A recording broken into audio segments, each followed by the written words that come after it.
कितने पीरियड तक जो है मोदी जी को कमज़ोर नहीं करना है, मतलब प्रश्न पूछ के कोई होगा ना भाई। 3 महीना पहले नहीं करना है कि 4 महीना नहीं करना है, 6 महीना नहीं करना है कि 5 साल नहीं करना है कि मोदी जी केदारनाथ गुफा में जाने तक का इंतज़ार करना है। 24 में जीतेंगे जाएंगे ना फिर, और उसके बाद फिर परमानेंट भी रिटायरमेंट लेंगे ही, 29 में ले या 33 में कभी तो लेना ही पड़ेगा। तो तब तक तो मैं खुद बूढ़ा हो जाऊंगा, मेरा भी प्रधानमंत्री बनने का मन करता है कभी कभी, तो हम भी उस रेस में आ जाएंगे। तब तक मतलब मैं चुप रहूं। अजीत भारती अकेला डिफरेंस क्रिएट करता है, then I should be in your party. का IT सेल तो नंगा नहाएगा क्या, निचोड़ेगा क्या, उसको डिसबैंड कीजिए, ख़त्म कीजिए, उसकी आवश्यकता नहीं है। बस चूतिया काट रहे हैं आपका और आपकी पार्टी का। चाणक्य तो वैसे आजकल देश में बहुत सारे हो गए हैं, लेकिन फिर भी चाणक्य नीति में कहता है कि राजाओं को वैसे व्यक्तियों से दूर रहना चाहिए जो लगातार यस्सर यस्सर बोलता रहता। वहाँ पे खालिस्तान का झंडा लगा दिया गया। आपने क्या कर लिया? आपने कुछ नहीं किया। आप अभी जाके बोल रहे हैं देश हित में फैसला। देश हित में आपको 2021 के फरवरी में नहीं, आपको जनवरी में फैसला लेना चाहिए था। देश हित बोलना और मतलब हर तरफ ये एक लाइन इतना बेचा गया है कि आपको डाउट होने लगता है कि ये यही एक शब्द क्यों बार बार बोला जा रहा है। बोल रहा है कि तेरे बाप ने कानून लाया था। भाई मेरा बाप किसान है जिसके लिए मोदी जी कानून लेके आए थे, जिसकी 2 बीघे की जोत है और उसे बहुत फर्क पड़ता है कि वो अपना अनाज देश के किसी भी मंडी में बेच सकता है। देश के 90% किसानों या 99% किसानों को समझाने में असफल रहे, तो टिकैत कौन सा आपसे समझ गया? टिकैत भी तो नहीं समझा ना, वो 6 और मांग लेके आया है। सवाल तो पूछता रहूँगा क्योंकि मेरी कोई पॉलिटिकल एम्बिशन है ही नहीं, मुझे उधर जाना ही नहीं है। मैं सिर्फ और सिर्फ राष्ट्र के लिए सोच रहा हूँ, जैसे कि मोदी जी आप सोचते हैं। जहाँ नहीं बोलना है वहाँ वामपंथियों के प्रेशर में आप उन लोगों का मनोबल तोड़ते हो जो राष्ट्र और धर्म की रक्षा के लिए जान दे रहे हैं। नमस्कार, मैं जीत और आप देख रहे हैं डू पॉलिटिक्स। पिछले कुछ दिनों से जब से फार्म लॉज रिपील हुए हैं तब से प्रश्न उठने लगे हैं कि क्या अजीत भारती को भाजपा से घृणा है, क्या मैं नरेंद्र मोदी से हेट करता हूँ, क्या मैं वामपंथी हूँ, जो कि शायद मैं हूँ बहुत लोगों के लिए क्योंकि मुझे सपा से फंडिंग मिलती है। और इस तरह के विचित्र सवाल जो आप कह सकते हैं कि हाँ एक तरह से मैं एक्सपेक्ट करता हूँ लोगों को पूछने के लिए, क्योंकि कई चीज़ों की समझ जितनी मेरी है, जितनी मुझसे 10 साल ज़्यादा अनुभवी व्यक्तियों की होगी या 30 साल बड़े व्यक्ति की होगी, मोदी जी की होगी, उतनी समझ शायद मुझसे जो 10 साल एक तरह से कहिए उम्र में कम लोग हैं या जो पॉलिटिकली उतना अवेयर नहीं है, तो समझ में अंतर होता ही है। और इस कारण से भी मैं आशान्वित रहता हूँ एक तरह से इस तरह के प्रश्नों से, जब भी मैं भाजपा पे एक तरह से आप कह सकते हैं कि अटैकिंग मोड में आता हूँ। तो इन्हीं सब मुद्दों को लेकर आज मैं नरेंद्र मोदी जी से, भाजपा के कट्टर समर्थकों से, जो कि कुछ बड़ा होने वाला है, मास्टर स्ट्रोक है और इस तरह की चीज़ों में रहते हैं कि दो कदम शेर पीछे जाता है तो 72 कदम फिर कूदता है आगे, इस तरह की बातें जो करते हैं, तो उनसे एक तरह से एक सीधी बातचीत है, जैसा कि मैंने पहले भी एक दौर में किया है। अभी कुछ ही समय पहले किया था जब मैंने बताया था कि क्या हिंदू रिवाइवल पॉसिबल है।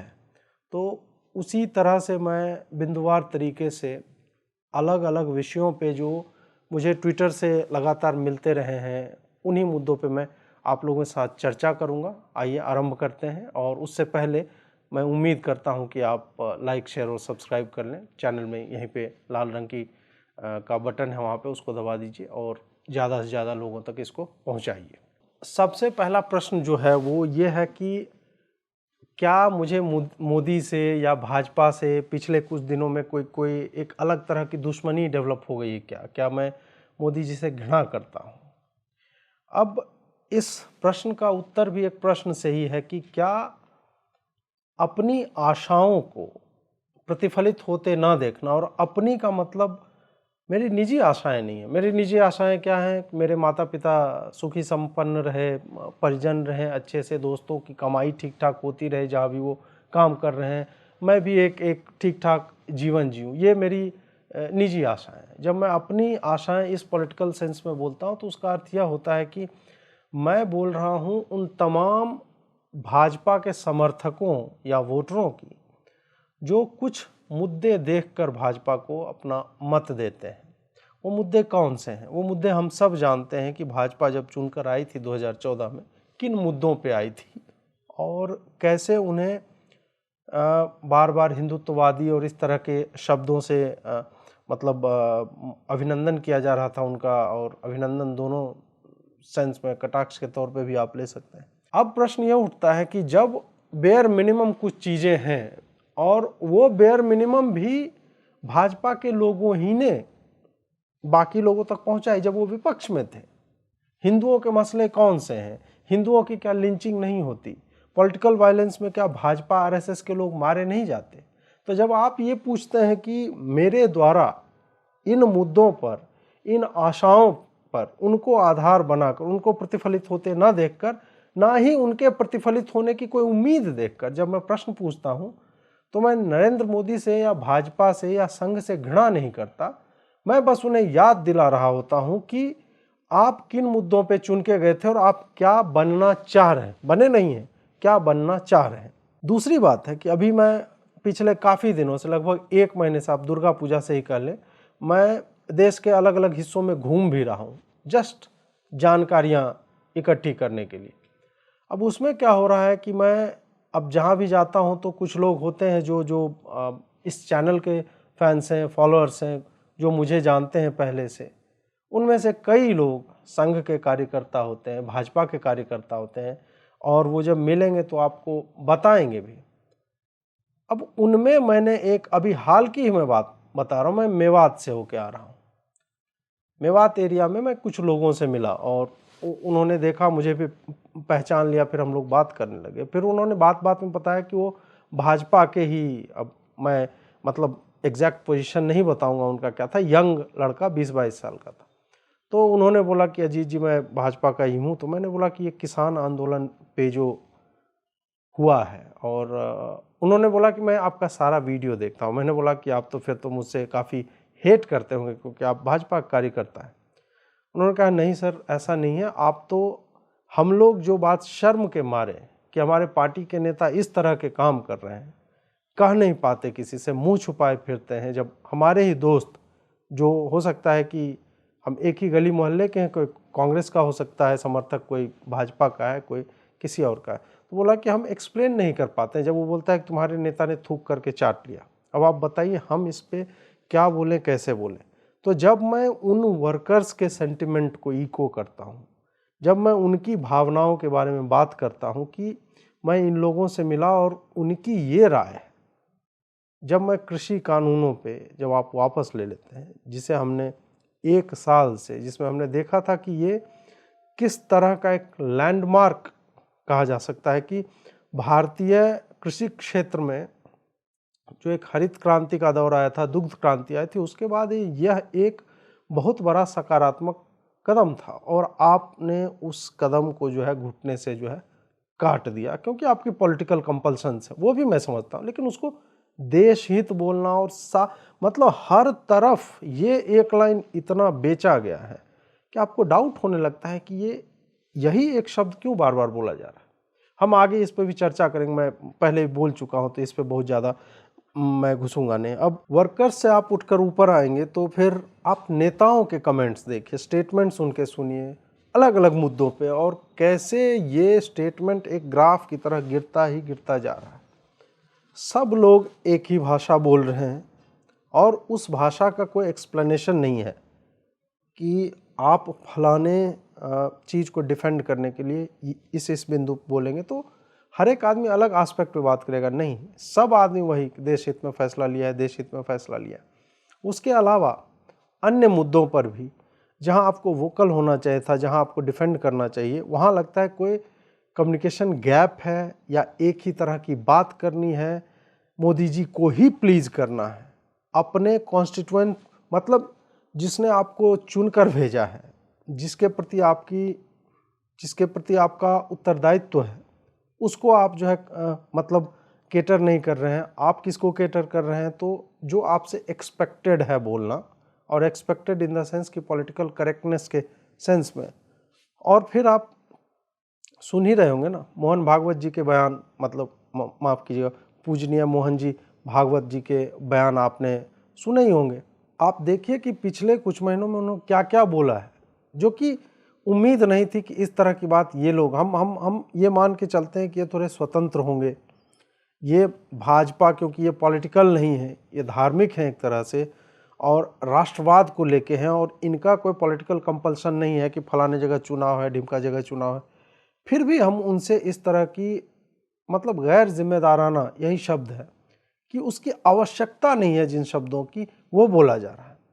बातचीत होती है संघ के लोगों से तो वो कहते हैं कि हम तो काफ़ी समय से ये बोल रहे हैं, ये बात और है कि सोशल मीडिया में अब आ रहा है। तो भाई काफ़ी समय से आप गलत ही बोल रहे हैं। आप इस बात को कंटेक्स्ट में डाल के देखिए कि क्या जब इस संस्था की या इसके जो पेरेंट संस्था थी उसकी स्थापना हुई थी तो ठीक है, हम कोर बिलीफ तो कुछ रखेंगे, लेकिन क्या आप दशक दर दशक उन्हीं मतलब कोर बिलीफ के अलावा जो बाकी चीज़ें हैं जो हमारे सोसाइटी में अपना एक तरह से नेचर बदलती जा रही, प्रकृति बदलती जा रही है, तो आप क्या उसी पे अटके रहेंगे? आप उसी हिसाब से चलते रहेंगे या आप अपनी स्ट्रैटेजी को चेंज करोगे, अपनी योजना नए तरह से बनाओगे? ये कहकर आप कैसे बच सकते हैं कि हमारा जो है मतांतरण को लेकर पहले से भी यही रहा है? तो फिर घर वापसी काहे करवा रहे थे? ये फिर एक लंबा विषय है जिसमें मैं जाना नहीं चाहता, फिर संघ वाले बहुत नाराज हो जाते हैं बिना बात के। तो आप इन मुद्दों पर देखिए कि आपकी लीडरशिप, आपके कार्यकर्ता और आप जिस विंग से अटैच्ड हैं, जो संघ के लोग हैं, वो लोग किस तरह से कौन रिएक्ट करता है, तब समझ में आएगा कि मेरी यह वेदना या पीड़ा जो है वो क्यों है। और मेरी बातों से आप, ठीक है ट्विटर पे मुझे गालियां पड़ती है तो परसेंटेज निकालिए कि कितने लोग कह रहे हैं। एक दो था वो लिख के मतलब माँ बहन की गाली भी दे रहा है, बोल रहा है कि तेरे बाप ने कानून लाया था। भाई मेरा बाप किसान है जिसके लिए मोदी जी कानून लेके आए थे, तो मेरा बाप कानून कैसे लाएगा? अगर मेरा बाप कानून लाता तो मैं ऐसे वीडियो नहीं बनाता रहता, मैं चार्टर्ड प्लेन में इसी तरह के सोफा पे बैठ के उड़ता रहता मैं, और टिकटॉक शायद बनाता मैं। मेरा बाप एक किसान है जिसकी 2 बीघे की जोत है और उसे बहुत फर्क पड़ता है कि वो अपना अनाज देश के किसी भी मंडी में बेच सकता है। वो चाहे तो कॉन्ट्रैक्ट फार्मिंग कर सकता है और उसके पांव आपने काट दिए। ठीक है, आप 2000 रुपया देते हैं ऐसे किसानों को, मेरे पिता जैसे किसानों को, बहुत अच्छी बात है। और मैं जानता हूं कि उस 2000 का कितना महत्व है। लोग डिसमिस कर देते हैं कि 2000 में क्या होगा, 2000।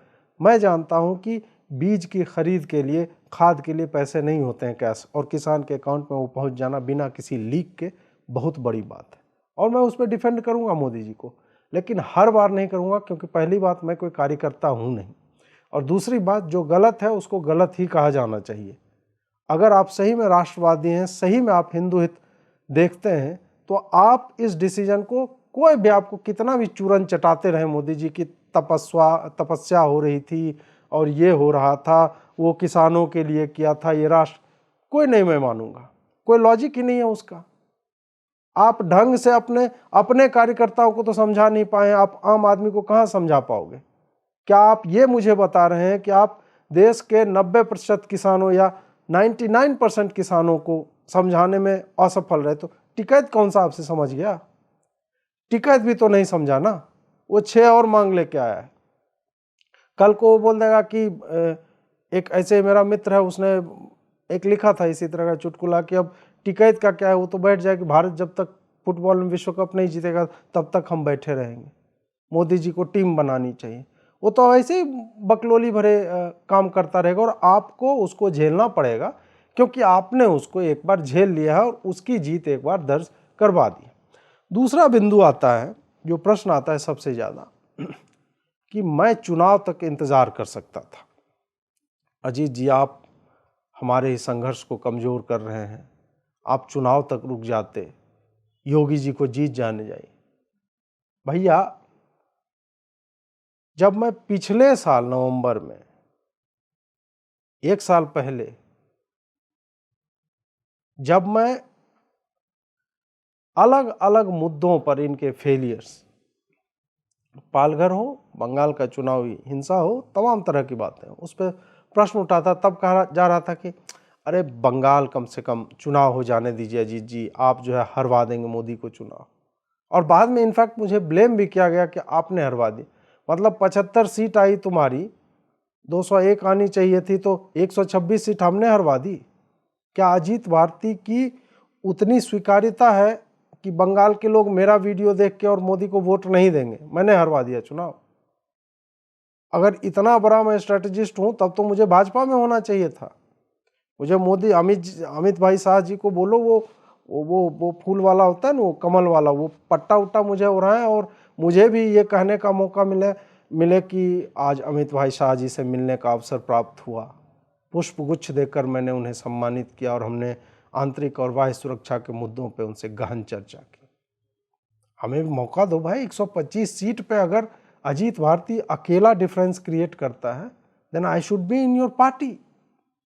मैं ये क्या लेके मैं बैठा हुआ हूँ कि आगे कैमरा है और ये मैं मतलब मोदी जी से और उनके समर्थकों से बातचीत कर रहा हूँ? क्या बात कर रहे हो यार। और 26 जनवरी वाला कांड हो गया, फिर कहा गया कि आप चुप रहिए, बंगाल इलेक्शन हो जाने दीजिए। हो गया बंगाल का इलेक्शन, मई तक चला। नवंबर से तुम हमें रोक रहे थे और मई तक, मतलब 6-7 महीने तुमने हमें एक पीरियड दे दिया कि नहीं अजीत जी आप मोदी जी को कमजोर कर रहे हैं। अब मार्च से मई चलेगा, फिर अभी जो 2 इलेक्शन, मतलब है तो 5 इलेक्शन, 2 इम्पोर्टेंट जिसको कहते हो वो, तो अभी से फिर गैग ऑर्डर लग गया है कि हमें बात नहीं करना चाहिए उस पर। ठीक, उसके बाद भैया 2023 में जो है 9 चुनाव, इनफैक्ट माफ़ कीजिएगा, उसी साल 2022 में ही गुजरात और हिमाचल का भी इलेक्शन है नवंबर दिसंबर में। तो मई तो बीत जाएगी, फिर कुछ दिन जो है वो फ्रेंजी में हम लोग रहेंगे, योगी जी जीत गए और इतनी सीट आ गई ये सब। उसके बाद ज्यों ही कुछ कांड करेंगे मोदी जी या भाजपा वाले या संघ वाले, उस पर हम कुछ बोलने जाएंगे तो बोलोगे अजीत जी आप कमज़ोर कर रहे हैं मतलब हमारे संघर्ष को। अभी तो गुजरात का चुनाव आने वाला है, इम्पॉर्टेंट चुनाव है मोदी जी का, उसमें वो तो उनका गृह राज्य है, आप उनको कमज़ोर कर रहे हैं। इस तरह की बकलोली फिर करोगे तुम। उसके बाद अब सुनो, नवंबर दिसंबर उसका आ जाएगा रिजल्ट। उसके बाद फिर जो है मार्च में 4 फरवरी से लेकर मई तक 4 चुनाव हैं। त्रिपुरा है, मेघालय है, कर्नाटक है, उसमें एक इम्पॉर्टेंट स्टेट जहां भाजपा का राज्य है, त्रिपुरा में भी है, मतलब छोटे छोटे स्टेट हैं। मई तक अब उस पर ना बोलें। उसके बाद 5 और चुनाव उसी साल, जिसमें मध्य प्रदेश, छत्तीसगढ़, राजस्थान, तेलंगाना ये भी है शामिल। फिर जो है नवंबर दिसंबर तक ले जाओ, तो 2023 तक तो अजीत जी आप कुछ मत बोलिए। फिर 24 में तो लोकसभा चुनाव आ जाएंगे, तो अजीत जी आप कुछ मत बोलिए। फिर 24 में लोकसभा चुनाव के साथ कुछ होंगे, फिर 25 में दिल्ली का चुनाव होगा। मतलब ये जो है अनंत काल तक चलता रहे। मतलब तुम ये कहना चाह रहे हो कि अजीत जी आप कुछ मत बोलिए, क्योंकि मतलब अजीत जी आप भाजपा के कार्यकर्ता बन जाइए और जो चूरन ऊपर से फकाया जाए आपको वही फाँकते रहिए। भाई हम कार्यकर्ता नहीं हैं, वो हमसे नहीं हो पाएगा। अगर ये एक्सपेक्टेशंस हैं आपसे मुझसे, तो मैं कहूँगा आप अनसब्सक्राइब कर लीजिए चैनल को और आप चले जाइए, कहीं और जाइए। आपका चटाया हुआ चूरन हम नहीं चाटेंगे, और ना ही इस तरह की जो मतलब एक बेकार की पॉलिटिकल थिंकिंग है जो आप एक्सपेक्ट करते हैं कि जर्नलिस्ट भी आपके मतलब की बातें बोले। मतलब you want an army of yes man, वो मैं नहीं हूं। मैं क्वेश्चन करता रहूंगा। अब इतना कह दिया, ये भी बता दो फिर कि एक्चुअल कितना मतलब रेंज कितना दे रहे हो हमें कि कितने पीरियड तक जो है मोदी जी को कमजोर नहीं करना है। मतलब प्रश्न पूछ के कोई होगा ना भाई। 3 महीना पहले नहीं करना है कि 4 महीना नहीं करना है, 6 महीना नहीं करना है कि 5 साल नहीं करना है कि मोदी जी केदारनाथ गुफा में जाने तक का इंतजार करना है। 24 में जीतेंगे जाएंगे ना फिर, और उसके बाद फिर परमानेंट भी रिटायरमेंट लेंगे ही, 29 में ले या 33 में कभी तो लेना ही पड़ेगा। तो तब तक तो मैं खुद बूढ़ा हो जाऊंगा, मेरा भी प्रधानमंत्री बनने का मन करता है कभी कभी, तो हम भी उस रेस में आ जाएंगे। तब तक मतलब मैं चुप रहूं। अब प्रधानमंत्री हमको भी मान लीजिए बनना है तो मार्केट तो बनाना पड़ेगा ना। मोदी जी को डिफेंड कौन करता है अच्छे पॉलिसीज जब आते हैं तब? वो भी तो मैं ही हूं ना। आप बताइए मुझे कि सर्जिकल स्ट्राइक हुए, एयर स्ट्राइक हुए, एक बाढ़ आई थी ना क्रिटिसिज्म की, प्रश्न पूछे जा रहे थे, तो उन लाख स्वरों में एक स्वर तो अजीत भारती का भी था। जीएसटी आया, लैंडमार्क डिसीजन है, अजीत भारती ने भी उस पर बोला होगा, वीडियो तो होगा ही कहीं पड़ा हुआ। डिमोनेटाइजेशन हुआ, आज तक मैं डिफेंड करता हूं, आपके कार्यकर्ता नहीं कर पाते हैं डिफेंड। सीएए आया, एसेट मोनेटाइजेशन आया, फार्म लॉज आए, कृषि कानून, आज भी मैं डिफेंड कर रहा हूं, इसलिए बिफरा हुआ हूं कि अच्छा कानून है और आपने जो है उसको वापस कर लिया। लैंड एक्विजिशन बिल, सब पे जब भी गैर भाजपा शासित प्रदेशों में वो जो एक फ्लो चार्ट नहीं होता है कि मरने वाला मुस्लिम है, हिंदू है, दलित है, सवर्ण है, किस राज्य में है, मारने वाला कौन है, उसमें जब वामपंथियों के समीकरण से बाहर की चीज़ें होती हैं उसको कौन डिफेंड करता है? हाथरस पे याद करो ना, आपकी अपनी पार्टी डिफेंड नहीं कर पा रही थी, उस पर भी मैं ही था। ये जो बड़े बड़े कांड हुए, ये उमर गौतम वाला, वो स्टोरी किसने ब्रेक की? अगर मैं नहीं करता तो शायद आप लोग पहुंच नहीं पाते। वो स्टोरी भी यति नरसिंहानंद जी के यहाँ पे मोहम्मद काशिफ काशी गुप्ता बन के और मोहम्मद रमजान विपुल विजयवर्गीय बन के गया था, वहीं से वो पूरा का पूरा लिंक निकलता है, नेक्सस बना हुआ था। किसने किया? दिल्ली दंगों पे अगर मैं जब ऑप इंडिया में था, अगर मैं हमारी टीम को वहाँ नहीं भेजता, हम कवरेज नहीं करते, तो ये दंगा भी 2002 के गोधरा के राइट्स की तरह हिंदुओं पे ही ब्लेम किया जाता। किसने डिफेंड किया था? तो इन सब के बारे में कभी सोचिए खाली समय में। जो भी इस तरह के लोग हैं जो मुझ पे प्रश्न उठाते हैं कि क्या मैं मोदी से घृणा करता हूँ, सवाल क्यों पूछ रहा हूँ इतना ज़्यादा, हक है यार, मेरा अधिकार है सवाल पूछने का। अगला बिंदु जो है वो बहुत महत्वपूर्ण है। 2014 से 2019 का, और 19 मई नहीं 19 के दिसंबर तक का जो एक ग्राफ आप देखेंगे, वो एक पैटर्न दिखता है कि मोदी जी बढ़े जा रहे हैं, बढ़े जा रहे हैं, बढ़े जा रहे हैं। अमित शाह आते हैं, छाती ठोक के कहते हैं कि जान दे देंगे कश्मीर के लिए। मतलब 2019 को अगर देखेंगे तो वो मोदी के कार्यकाल अभी तक में वो सबसे अच्छा साल कहा जा सकता है। और उसके कारण है, मोदी ने जो वादे किए थे उन पे डिलीवर किया। आप 370 की बात कर लो, 3 तलाक चला गया, राम मंदिर पे फैसला आ गया। बहुत लोग कहते हैं कि इसमें मोदी ने क्या किया, सुप्रीम कोर्ट ने किया, तो कहने की बातें हैं, सरकार का बहुत बड़ा हाथ होता है इन सब डिसीजंस में। सीएए आया, एनआरसी पे चर्चा होने लगी। ये सारा जो था एक मतलब ये हिंदुओं के लिए नहीं, ये राष्ट्र के हिसाब से अच्छे फैसले थे, अच्छे निर्णय थे, अच्छे कानून लाए गए थे। उसके बाद मोदी को लग गया रोग, मोदी हो गया, फिर एक पूरा साल जो है साइलेंट जाता है। 2020 दिल्ली दंगों पे चुप्पी, कुछ नहीं बोला, कुछ नहीं बोला, दिल्ली दंगे होने दिए, शाहीन बाग उपजने दिए।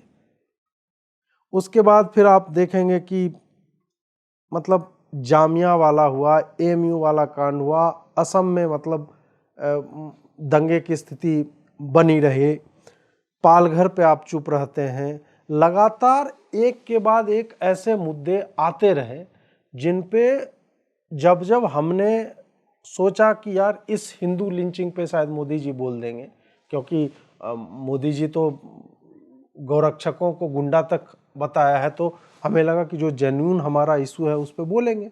मोदी जी चुप रहे। मोदी जी बंगाल के वायलेंस पे चुप रहे। बंगाल के वायलेंस पे तो मतलब 1-2 बार बोल के, और उसके बाद ऐसी चुप्पी इन्होंने साधी कि बंगाल चुनाव तक नहीं बोले हैं। एक बार बोला, उसके बाद पता नहीं इनको लगा कि नहीं नहीं नहीं बड़ा ध्रुवीकरण हो जाएगा, जो भी है बोलना छोड़ दिया। बंगाल के चुनाव में सीए पे बात नहीं हुई, एनआरसी पे बात नहीं हुई, जो कि बहुत बड़ा मुद्दा था, नहीं बोला आपने। तो आपका 2020 जो है इसी चुप्पी में चला गया। उसके बाद फिर उसी 2020 में चूंकि कोरोना आया था, हमने आपके थाली बजाने को डिफेंड किया, हमने आपके दीप प्रज्वलन को डिफेंड किया, क्योंकि ये सारी चीजें पूरे देश को इकट्ठा करती हैं। हमने इस बात पर आपको डिफेंड किया कि लोग इतने क्यों मर रहे हैं, क्योंकि स्वास्थ्य व्यवस्था हमारी एक तो खराब थी और हम क्या, पूरी दुनिया अनप्रिपेयर्ड थी। हमारे पास हैं ऐसे उदाहरण कि बड़े बड़े देश जिनके पास सारी मतलब व्यवस्थाएं हैं, वो भी जो है विकट स्थिति में आ गई थी। हमने आपको डिफेंड किया क्योंकि उस वक्त हमें इकट्ठा एक साथ एकत्र होकर खड़े होकर आपके पीछे, आप या कोई भी प्रधानमंत्री होता तो उस वक्त अपने राष्ट्र की गरिमा को गिरने से बचाने के लिए हमें खड़ा होना था। हम हुए खड़े। 2020 इसी तरह फिर बीता। उसके बाद 2021 आया मोदी जी, और 2021 में आप कह सकते हैं कि ये पूरा डिजास्टरस रहा है। आपने जिस तरह से इश्यूज को हैंडल किया है, फिर आप कहें क्या आप मोदी जी से ज़्यादा जानते हैं? नहीं भाई, जितना जानता हूं उतनी ही बात करूंगा। डिजास्टरस, आपके पास शाहीन बाग का एक ताज़ा तरीन उदाहरण था। आपको मैं नहीं कह रहा हूं कि 1955 में आप जाइए, नहीं, शाहीन बाग हुआ था, सेम मॉडस ऑपरेंडाई, सड़क घेर के बैठ जाना है, एसी इंस्टॉल कर लेना है। आपके पास ये भी था कि 53 लोगों की लाशें गिरी, आपने फिर उसको रेप्लिकेट होने दिया। फार्मर्स प्रोटेस्ट चला। रेड फोर्ट पे क्या हुआ 26 जनवरी को, इससे बड़ा और मतलब ये तो उसी तरह घटना हो गई ना कि संसद पे जैसे हमला हुआ था। ठीक है, आरडीएक्स बड़ी कार नहीं थी वहां पे, लेकिन ट्रैक्टर्स तो चले। निहंग जो है बैरिकेड पे भाग रहे थे, तलवार भांजा जा रहा था, ट्रैक्टर नचाया जा रहा था, उसमें भी एक नवयुवक की हत्या हुई। और सबसे बड़ी बात कि आपके तिरंगे को उतार के वहां पे खालिस्तान का झंडा लगा दिया गया। आपने क्या कर लिया? आपने कुछ नहीं किया। आप अभी जाके बोल रहे हैं देश हित में फैसला। देश हित में आपको 2021 के फरवरी में नहीं, आपको जनवरी में फैसला लेना चाहिए था कि उसी वक्त आप पैरामिलिट्री फोर्सेज को उतारते और तोड़ कर रख देते इन लोगों को। आपने नहीं किया। तब जब हम इस तरह की बातें कर रहे थे कि मोदी जी आप हैंडल करो, मुझे याद है वो दृश्य लाल किले में किस तरह से हमारे दिल्ली पुलिस के लोगों को, वो जो गड्ढा है वहां पे, किस तरह से पटपटा के गिर रहे थे, याद है मुझे। सैकड़ों की संख्या में हमारे पुलिसकर्मी घायल हुए। आप चुप रहे। हमें कहा गया कि नहीं अजीत जी ऐसे मत बोलिए, अभी बंगाल चुनाव है, आप मोदी जी को कमजोर कर रहे हैं, साथ खड़े रहिए मोदी जी के। कैसे खड़े रहें इस मुद्दे पे मोदी जी के साथ, जब वो अपने राष्ट्र के तिरंगे पे खालिस्तानी झंडा लटकाने वाले कुछ नहीं कर पाए, आज तक कुछ नहीं कर पाए। कैसे खड़े रहें इस मुद्दे पे? आप इस बात पे सोच के देखिए। तब बोला नहीं नहीं नहीं नहीं, बंगाल चुनाव है, बंगाल चुनाव है, तब चुप हो जाते। मेरे आवाज लगाने का भी कोई रिजल्ट तो नहीं आया ना। बंगाल चुनाव के बाद आपने क्या कर लिया? अरे ममता को एनएचआरसी का नोटिस चला गया, अब देखना ममता के साथ ये होगा। क्या कर लिया आपने ममता का? ममता के आप एक नॉर्मल कार्यकर्ता का तो कुछ नहीं कर पाते हैं, तो आप ममता बनर्जी का क्या कर लोगे? कुछ नहीं कर सकते आप। वस्तुतः ममता बनर्जी से सीखना चाहिए भाजपा वालों को। सीखना यह चाहिए कि तुम्हारे एक कार्यकर्ता को पुलिस अगर जेल में डालती है तो ममता बनर्जी खुद आ जाती है उस पुलिस स्टेशन में और उसको लेके जाती है। सेकेंड वेव आया, हमने आपको डिफेंड किया। वहां भी लगातार मतलब एक एक डिजास्टरस मतलब समस्या इस तरह की विकट थी, इतने लोग मर रहे थे और पूरी दुनिया में मर रहे थे, हमने डिफेंड किया आपको। जहां पे हमें लगता है कि हमारी सरकार सही है, नीतियां सही है, नीयत सही है, वहां पे हम आपके पीछे, चाहे आपके स्वयं के पार्टी के बड़े नेता आपके अगेंस्ट हो जाते हैं, हम खड़े रहते हैं। क्योंकि हमें वस्तुतः आपसे भी मतलब नहीं है, हमें इस महान राष्ट्र से मतलब है, हमें इस महान सभ्यता से मतलब है, हमें इस महान धर्म से मतलब है। आप तो आते जाते रहेंगे। वाजपेयी जी ने कहा था ना, सरकारें आएंगी जाएंगी, लोकतंत्र बचा रहना चाहिए। वही मोदी जी, आप जाएंगे कोई और आएगा, कोई और जाएगा कोई और आएगा। आप एक माध्यम मात्र हो, और जब तक आप एक माध्यम हो तो कुछ ऐसा कीजिए।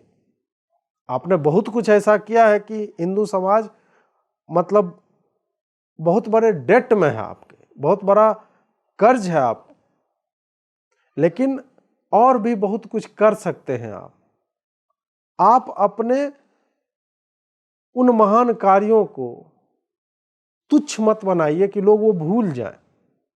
और दुर्भाग्य से उसी तरह का हो रहा है। आप जब इस तरह का ये फार्म लॉ जो है रिपील करते हैं और फर्जी की बातें बोलते हैं कि वो मैंने किसान के लिए किया था, ये देश हित में, क्यों, क्या मिलता है इससे आपको?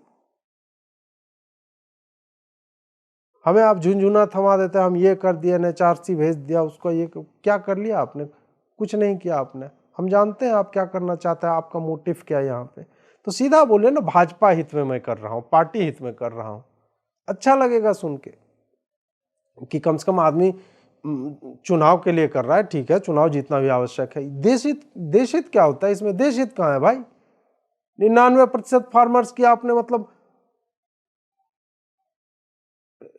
बजा दी, और आप कर रहे हैं, आप देश हित में फैसले ले रहे हैं। महाकुंभ आया, वो भी आपसे मतलब आपकी टीम से डिफेंड तक नहीं होता है कि उसी वक्त महाराष्ट्र और केरल में सबसे ज्यादा मामले आ रहे थे, नहीं हुआ आपसे डिफेंड। सेकेंड वेव में आप मीडिया तक को मैनेज नहीं कर पाए। इंटरनेशनल मीडिया में देखिए किस तरह की आपकी छवि बनी। आपके पास कोई प्रॉपर प्लान नहीं है, ना आपके पास है ना आपकी टीम के पास है, और आपका IT सेल तो नंगा नहाएगा क्या, निचोड़ेगा क्या? उसको डिसबैंड कीजिए, खत्म कीजिए, उसकी आवश्यकता नहीं है। बस चूतिया काट रहे हैं आपका और आपकी पार्टी का। इनका इतना ही पर्पस ये है, भाजपा के IT सेल वालों का, सुबह में हाँ ब्रो ये ट्रेंड हैशटैग चलवा देते हैं ब्रो। बस हैशटैग में इनका जीवन बीत रहा है, और आपको ले डूबेंगे एक दिन। मुझे नहीं पता उसका कितना इम्पैक्ट पड़ता है, लेकिन मैं ये गर्व के साथ कह सकता हूं कि जहां भाजपा या हमारा राष्ट्र या हमारी केंद्रीय सरकार सही रहती है, पूरी दुनिया अलग हो जाती है। मैं खड़ा होकर डिफेंड करता हूं, और वो मैं करता रहूंगा, क्योंकि मुझे मतलब ही नहीं है कि आप वहां पे इस तरह की पॉलिसीज को एग्जीक्यूट करने वाला कौन है। मुझे पॉलिसीज से मतलब है, मुझे इस राष्ट्र से मतलब है, मुझे हिंदुओं से मतलब है। इसलिए हम आपसे इस तरह की एक्सपेक्टेशंस रखते हैं। होली, दिवाली, मतलब हर तरफ से हिंदुओं पे इतने अटैक होते हैं, इंटेलेक्चुअल भी होते हैं और नॉर्मल भी होते हैं। कोई डिफेंस नहीं आपकी तरफ से आता है, ना आप लीगली कुछ मदद कर पाते हैं, ना इमोशनली कुछ मदद कर पाते हैं। पराली जलती रही, उसका इतना बड़ा हिस्सा है, उसमें चूंकि पंजाब में चुनाव है तो उसका आप परसेंटेज कम करवा लेते हैं। ये सब समझ में आता है भाई, ये क्यों कर रहे हो। और इसलिए बना के तो कम से कम मत बोलो कि नहीं नहीं नहीं अजीत जी आप समझ नहीं पा रहे, आप मोदी जी से ज़्यादा जानते हैं। नहीं भाई, मोदी जी से ज़्यादा नहीं जानते। अब अगला है कि कार्यकर्ता क्या कहते हैं आपके। ये मैंने थोड़ा सा टच किया था पहले बिंदु को जब मैं विस्तार से बता रहा था तब। आपके कार्यकर्ता बहुत ही ज़्यादा डीमोटिवेटेड है, और उसका कारण आप ही हैं। आप हैं, आपकी नीतियां हैं, आपके प्रवक्ता हैं। तो प्रवक्ता कम, वो शब्द मैं यूज नहीं करना चाहता, वो हैं वो। और मतलब नहीं, विदूषक तो अच्छा शब्द हो जाता है, विदूषक तो टैलेंटेड लोग होते हैं। नौटंकी टाइप के नहीं होते हैं लोग जो गाँव में मतलब नाटक के बीच में कॉमिक करते हैं कि कहाँ पे छोड़ा है तुम अपना, वो दुकान कहाँ पे थी, तो बोलेगा वो भैंस जिसके आगे बैठा हुआ था, वो भैंस उठ के कहीं और चली गई। इस तरह के आपके कुछ नहीं, अधिकतर प्रवक्ता हैं जिनको आप मतलब प्रज्ञावान, प्रखर वक्ता, स्कोडा, लहसुन, इस तरह के विशेषणों से नवाजते हैं। और उनके कारण आपके कार्यकर्ता तक डिमोरलाइज होते हैं कि जो सबसे ज़्यादा प्रज्ञावान है वो बकलोली में व्यस्त है, तो जो बेचारा अभी कार्यकर्ता आपका बना है वो कितना डिफेंड कर लेगा आपको। तो इस कारण से डिमोटिवेशन तो होगा ही उनको। वो आसपास में, अपने नगर में, शहर में, उन सभाओं में स्वयं को डिफेंड नहीं कर पाते हैं, ना स्वयं को ना पार्टी की नीतियों को। उसका एक कारण है। उसका कारण तीसरा बिंदु है कि आप शायद ऊपर से नीचे कम्युनिकेट नहीं कर पाते हैं, और ये मैंने कई बार होते हुए देखा है कि कोई कानून आप ले आते हैं, कोई कानून या नीति ले आते हैं। फॉर एग्जांपल हम इसका एग्जांपल ले लेते हैं एसेट मोनेटाइजेशन का। बहुत अच्छी योजना है, होनी चाहिए, और अभी नहीं, 2014 में जब आप आए थे तभी कर देते तो भी अच्छा था। अभी ठीक है, हम एक महामारी के दौर से गुजर रहे हैं, तो वहाँ पे आवश्यकता है कि हम कैसे मनी मेकिंग एवेन्यूज जो है उसको बढ़ाएं। आप उसको कम्युनिकेट करने में असफल रहे। ठीक है, आप इस पे रिलाय करते हैं कि 2-4 दिन में आदमी जो है भूल जाएगा, लेकिन आप सोचिए कि 50 आदमी, 100 आदमी, 1000 आदमी एक रोड को यहीं पे दिल्ली में जाम कर लेता कि एसेट मोनेटाइजेशन गलत है, रेलवे को सरकार बेच रही है, तो आप हो सकता है कि ठीक है, नवंबर से नवंबर 1 साल हो गया फार्म लॉ का, तो हो सकता है 1 साल आपको लगता है ये रियलाइज होने में कि मैं किसान भाइयों को समझा नहीं पाया। तो उसी तरह एसेट मोनेटाइजेशन से 1 साल लेके आप कह देते यही बात कि मैं समझा नहीं पाया, और पहले मैं जो है अर्थव्यवस्था के हित में फैसले ले रहा था, राष्ट्र हित में मैंने फैसला लिया है कि ये नीति वापस की जाती है। इसी तरह का विस्तृत लॉजिक आएगा ना। आप वो भी अपने उसको समझा नहीं पाए, आप इस पे रिलाय करते हैं कि लोग भूल जाएंगे 10-20 दिन में। ठीक है भैया, लोग तो भूल ही जाते हैं, लेकिन जो नहीं भूलते हैं वो तो कम से कम बोलेंगे आपका पैटर्न देख के। पेट्रोल प्राइस पे मैं जानता हूं, मैंने इस पे वीडियो भी बनाया, दोनों तरफ से बनाया है। उसको डिफेंड भी कर सकते हैं आप कि कोरोना के टाइम में इतनी बड़ी महामारी है, अर्थव्यवस्था नीचे जा रही है, पैसे बनाने का और कोई तीसरा तरीका है ही नहीं, 80 करोड़ लोगों को फ्री में राशन मिल रहा है। ये सारी बातें हैं, ये आप अपने कार्यकर्ताओं तक को नहीं कम्युनिकेट कर पाए, और फिर इस पे आपकी भद्द पिटती है। उसके बाद आप घटा लेते हैं, आपके राज्य वाले घटा लेते हैं, दूसरे राज्य वाले नहीं घटाते हैं, तो आप क्या करते हैं, आप ट्वीट करते हैं कि देखो देखो हमने तो घटा लिया, महाराष्ट्र क्यों नहीं घटा रही है। यही तो उनका गेम था कि आपसे घटवा लिया और वो नहीं घटाएंगे, और निर्लज्ज हैं, वो आपके हिसाब से क्यों चलेंगे। और आप हमेशा वामपंथियों को, इन लोगों को, कांग्रेसियों को, जो भी मतलब जो ये इनका गिरोह है, इनको अपीज करने के चक्कर में हमेशा लगे रहते हैं। आप ऐसे ही लोगों के चैनलों पे जाओगे, आपका मतलब है आपकी टीम के लोग जो हैं वो शुरू से, जेटली जी एनडीटीवी पे जाया करते थे, किसी को जो है इंडियन एक्सप्रेस में छपना होता है, किसी को द हिंदू में मतलब इंटरव्यू देना होता है, तो वो हम जानते हैं कि आपको अभी भी है ना कॉन्फिडेंस नहीं है कि बाकी के जो लोग हैं वो ढंग के क्वेश्चन पूछ पाएंगे या आपसे बात कर पाएंगे, या उसको कोई देखता ही नहीं होगा। आप इस तरह की सोच लेके चलते हैं, आप और आपकी मतलब पूरी मंडली जो है। तो उस कारण भी क्या होता है ना कि नीचे तक वो ट्रिकल डाउन होगा ना, वो कार्यकर्ताओं को भी दिखता है। इसलिए कार्यकर्ता जब हमारे जैसे लोगों को देखते हैं तब उन्हें लगता है कि वो जब हमसे बात करते हैं बोलते हैं कि अजीत जी हम जो नहीं बोल पाते वो आप बोल रहे हैं, मैं उन्हीं की बातें बोल रहा हूँ। और वो कार्यकर्ता ट्विटर पे जो आपके कार्यकर्ता है ना, ये जो अपने आप को कट्टर भाजपा समर्थक बोलते हैं, राष्ट्रवादी, जो कन्वर्ट राष्ट्रवादी हैं, बेसिकली अपॉर्चुनिस्ट आप एक तरह से कह सकते हैं, तो ये लोग जो अभी 2 साल 4 साल पहले तक जिनका कोई लेना देना नहीं था, ठीक है अभी बन गए, ठीक है बढ़िया, हमारी सेना के ही लोग हो, तो वो लोग जो है अब आते हैं और फिर वहाँ पे प्रश्न पूछने लगते हैं। आप इन लोगों को जो एक्चुअल में आपके कार्यकर्ता हैं उन तक कम्युनिकेट करना, मतलब भाजपा के लोगों को चाहिए कि वो वहाँ तक उनकी अपनी बातें बताएं, और उनको कॉन्फिडेंस में लिया जाना चाहिए कि डिमोनेटाइजेशन होने जा रहा है। बाद में कहोगे नहीं हम कैशलेस इकोनॉमी की तरफ बढ़ रहे हैं, तो पहले डिसाइड कर लीजिए कि डिफेंड आपको आपके कार्यकर्ता किस बात पे करें। आप या तो बोल दो कि हमारे पास सोर्स आ गया, किसने जमा किया है, कैशलेस बोलोगे और कैश का इनफ्लो जो है सबसे ज़्यादा है अभी, मतलब रिकॉर्ड हाई पे है, उसको कैसे मतलब अभी पूछ दे कोई डिमोनेटाइजेशन पे तो क्या बताएगा वो आदमी। आपके जो इंटेलेक्चुअल्स नए नए आ रहे हैं ना, जो आपके कई मतलब विंग्स हैं, युवा और ये सब वाले, उन सब का देखिए एक सूत्रीय एजेंडा है। इनसे मिलने का अवसर प्राप्त हुआ, उनको पुष्पगुच्छ दिया, इनका शॉल उड़ा के अभिनंदन किया, इसी में बिजी हैं। इंटेलेक्चुअल का ये काम है। मतलब गया, उसके बाद वो आदमी फोटो खिंचाने में व्यस्त है कि आज फलाना आदमी से मिला, ढिमका आदमी से मिला। ठीक है, ये सब भी होते रहना चाहिए। काम क्या कर रहे हो तुम? तुम्हारी बेंच स्ट्रेंथ हो, क्या कर रहे हो काम?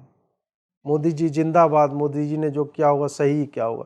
यार ये तो आम आदमी बोलेगा ना यार, तुम तो इंटेलेक्चुअल हो, तुम्हें तो ये सेंस होना चाहिए ना कि जहाँ पॉलिसी लेवल पे हमारी सरकार इधर उधर जा रही है, उसको हम जो है एक दिशा दें, हम उसके बारे में लिखें।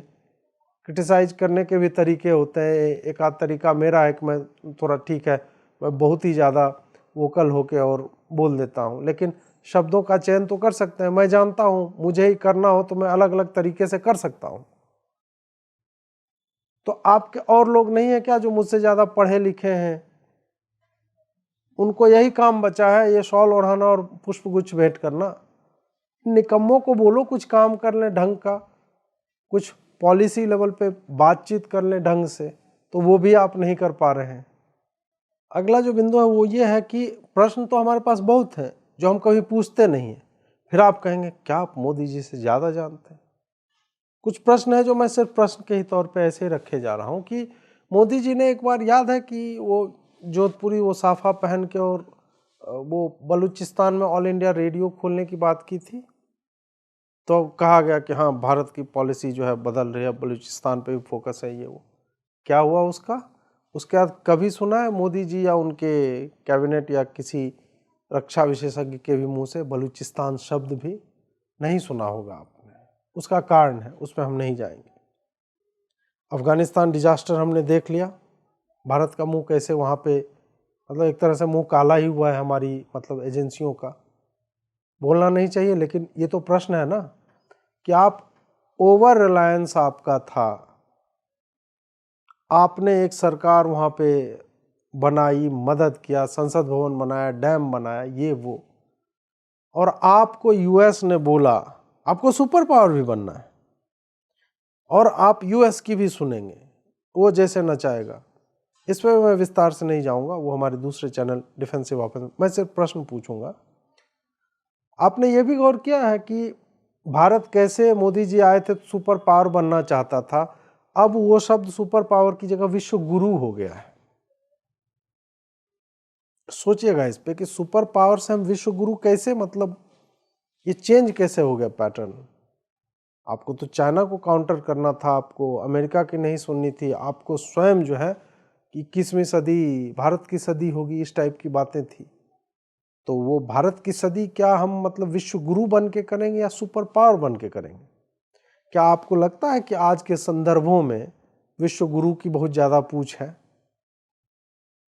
चीन भी विश्व गुरु बन जाता फिर? चीन क्या कर रहा है? खैर ये सब फिर वही, उतना ज़्यादा मुझे नहीं जाना है। इलेक्शंस जो है रीजनल होते हैं राज्यों के, और पॉलिसी आप दिल्ली में बैठ के बनाते हैं। उसका डिजास्टर हमने बंगाल में देख लिया कि आपकी पार्टी में ही 3 गुट बन गए थे, और फिर वही है कि फिर कितना उसमें घुसा जाए, ये भी एक प्रश्न है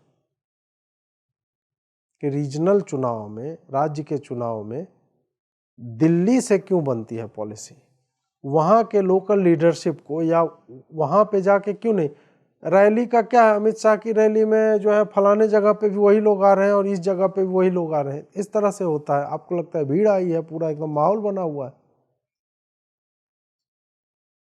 ये भी प्रश्न लोग मतलब कार्यकर्ताओं से बातचीत में और भी मतलब नॉर्मल ग्राउंड पे जाने में पता चलता है कि गैर हिंदी प्रदेश जो भी हैं उसमें एक आप गुजरात को निकाल दीजिएगा, बाकी जगह आप देखिए किस तरह से मैनेज होता है इलेक्शन भाजपा का। ऊपर से डिसाइड होती है कि दिल्ली में जहां हैप्पी, लक्की और विक्की टाइप के मतलब नेता मल्होत्रा होने चाहिए, वहां पे जो है आप मनोज तिवारी को फ्रंट फेस बनाए। दिल्ली के लोग कभी भी एक बिहार या यूपी के व्यक्ति को सीएम का फेस या उस तरह से, वो आपने ठीक है प्रोजेक्ट नहीं किया, एक्सेप्ट करेंगे क्या? इतनी समझ मोदी जी को या अमित शाह को नहीं होगी? कौन सी मजबूरी है आपकी? ट्विटर, फेसबुक, यूट्यूब पे आपने क्या कर लिया? उस वक्त पूरा रविशंकर प्रसाद एकदम गर्दा उड़ाए हुए थे, ये कर देंगे, वो कर देंगे। क्या कर लिया आपने?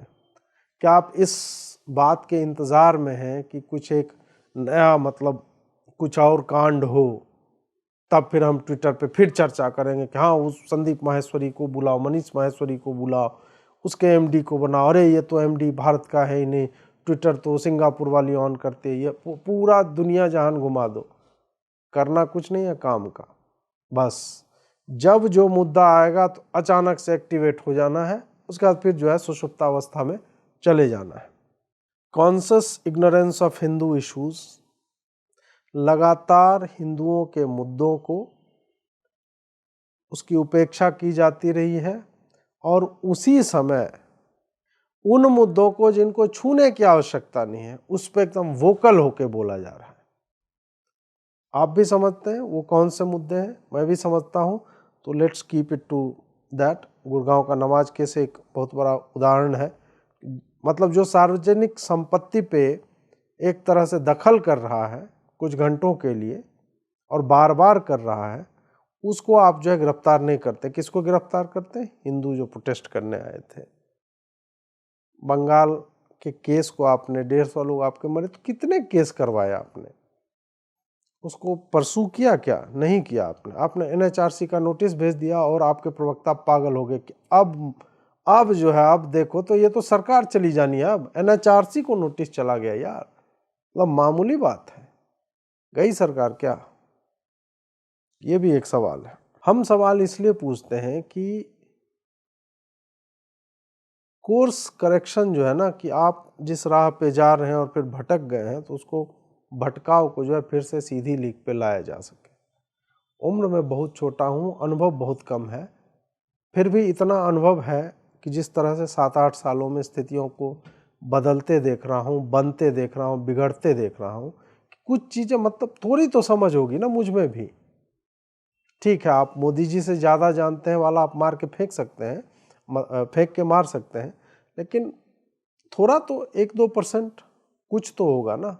तो उसी के बेसिस पे आपके अराउंड जो लोग हैं वो हमेशा यस सर बोलते रहेंगे, बोलते ही हैं।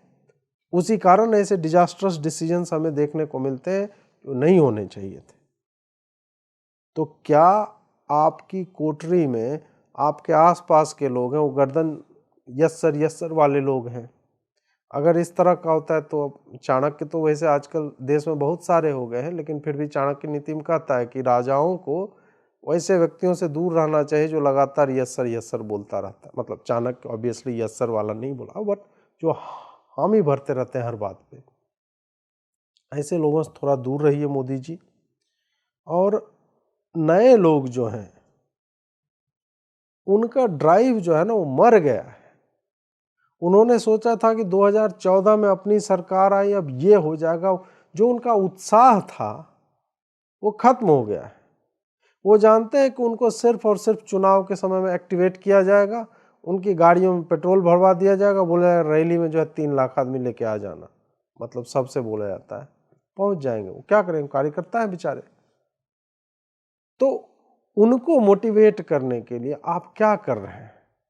राष्ट्रीय कार्यकारिणी की बैठक हो गई, ये हो गया, मंथन शिविर सब ठीक है, उसके आगे क्या हो रहा है, जो नीचे तक आपके लास्ट कार्यकर्ता तक क्या पहुंच रहा है, इस पे भी जो है बैठ के मंथन करने की आवश्यकता है। हम भी मतलब मैं भी यस मैन हो सकता हूँ, बहुत लोग को मैंने देखा कि लगभग सारे ही लोग हो रखे हैं, सबको देश हित इसमें दिख रहा है। मोदी जी ने कहा है तो सही कहा होगा कि देश हित ही है भाई।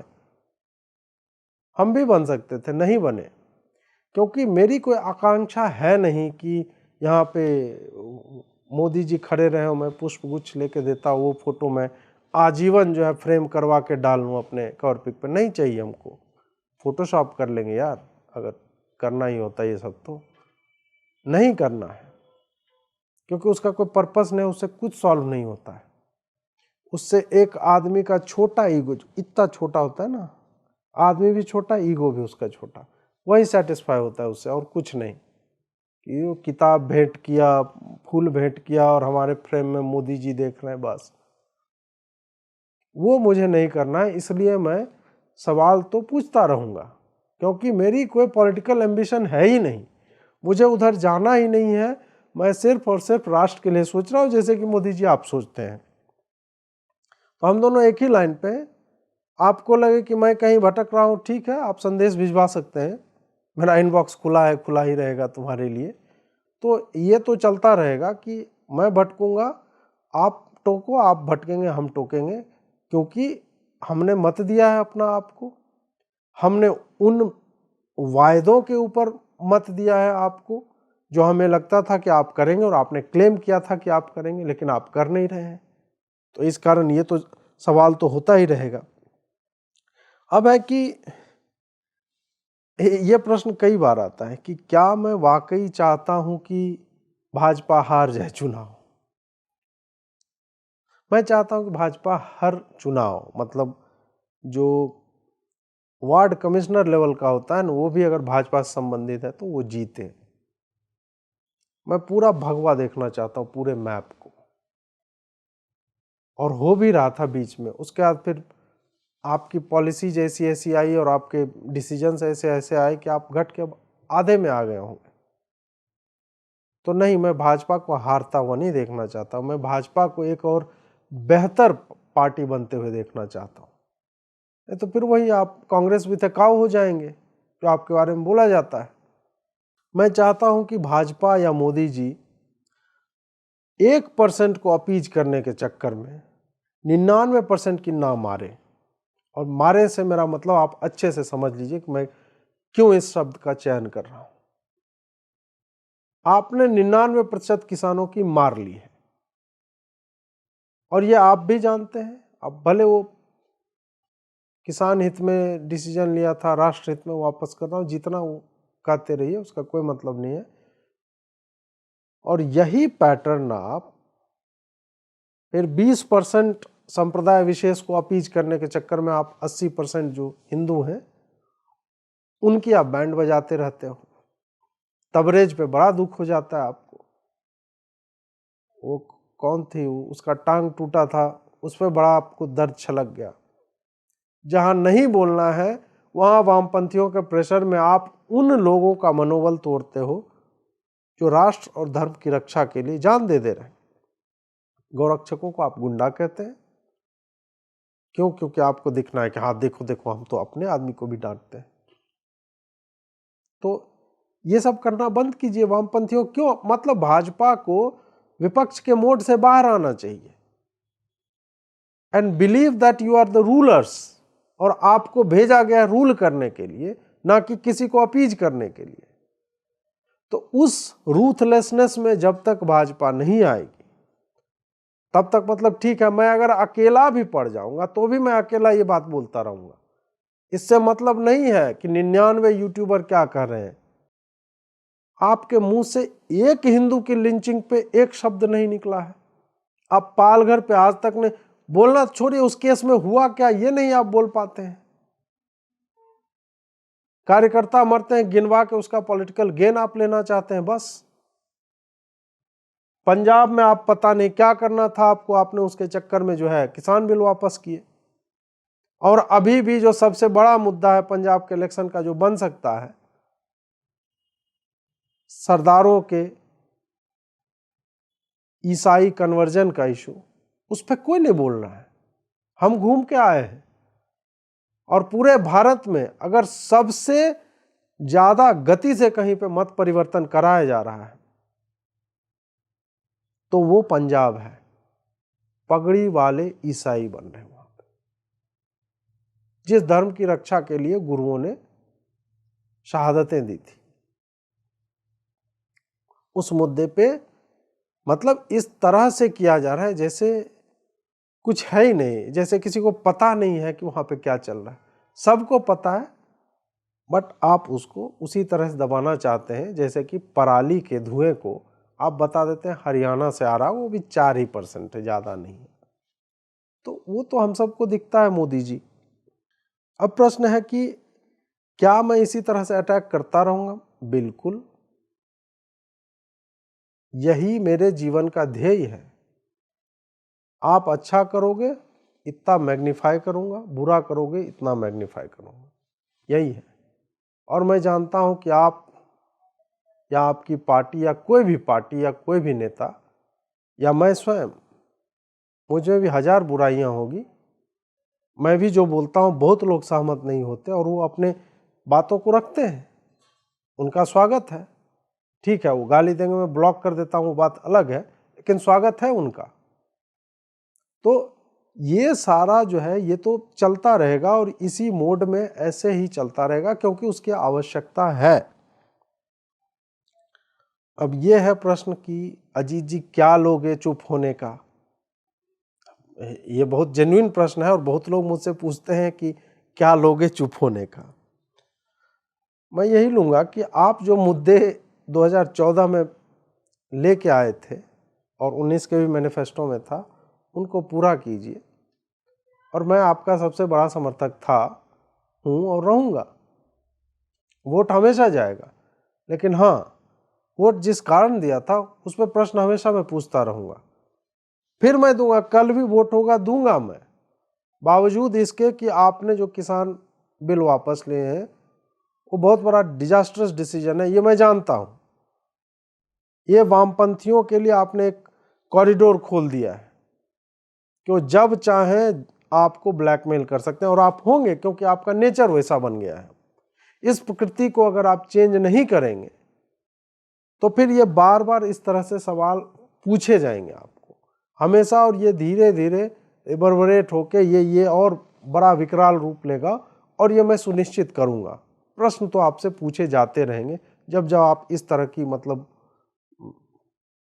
क्या बोला जाए, मतलब विसंगत है, एब्सर्ड है ये समझ में नहीं आता है कि कल तक जिस बात को हम डिफेंड कर रहे थे, मतलब लाए तब भी मास्टर स्ट्रोक, ले गए तब भी मास्टर स्ट्रोक, इसको कैसे करेंगे यार? हमारा अपना भी मार्केट में कुछ तो वैल्यू है ना हमारी शब्दों का।